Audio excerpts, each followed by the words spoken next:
does it feel being on the director's side now from the acting? I like it. You like it? I like it. Like being behind the scenes a little bit more? What? You like being behind the scenes a little bit more? When every day that I wasn't acting Dickens, I love being behind the camera. Yeah, there you go. So sweet. Thank you, guys. Thank you. Weekly show host for 15 minutes to show. Guess what?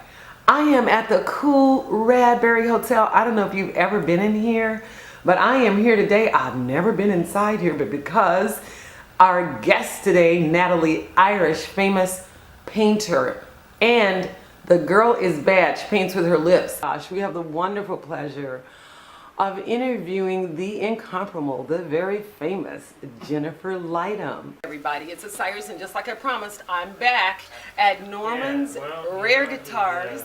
I am sitting here with the bass master, the Funkadoodle-Doo, the man that knows the shiz all about the bass, Mr. Jerry Jamont. Too fast. So is mine. Oh, my heart is beating. Oh, wait a minute, I'm trying to calm down. Hey everybody, so we're back, and I'm actually inside of the world stage now with the famous, the omnipotent, the all-around, the man's voice sounds like a treble to me. I heard his song, he did a dedication to John Coltrane on your website, which is Dwight Tribble. At the Home Walk, Kobe Bryant Home Walk 2014, I have in front of me John Huertas and Mark Valley. So you probably know them. I know you know Mark from Castle, or is it John, you're on Castle? I'm on Castle. Okay, but both of them are actors and members of SAG.